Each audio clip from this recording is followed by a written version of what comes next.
So I want to tell you guys a little bit about the gear that I'm using.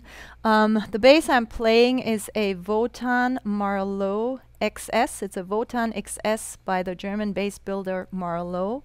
It's a bass that gives me an option to play between passive and active. I have this switch here that I can pull, and then it switches on active. When active is enabled, I have my low end and my high end controls right here that I can use, and then when I'm switching this off, I have a passive tone blend here. So the whole Wotan series is the kind of model that Marlowe puts out that really appeals to the typical Fender player. So I love the sounds that I can get for it. I love the versatility. I can change my settings by rolling off a little bit of the high end for the reggae, or creating more funky sounds by going between the pickups. This is the pickup switch here, bridge and neck pickup, or put it right in the middle. So there are a lot of really nice possibilities I have to shape the sound.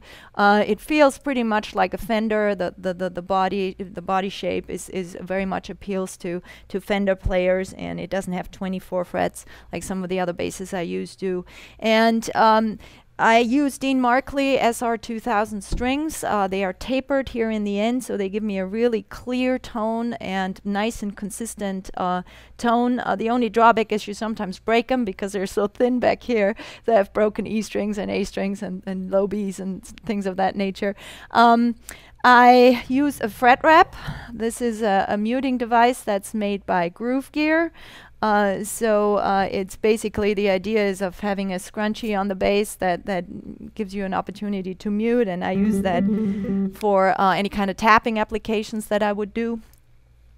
And I'm very grateful for my TC electronic amplifiers. I use the TC750, the RH750, and I love the versatility I can get from it. It has a compressor on it that I've been throughout the shoot rolling on and off to vary the amount of compression. I used to never use compression live, but since I've had this gear, I use it all the time because it's just such a high quality compressor.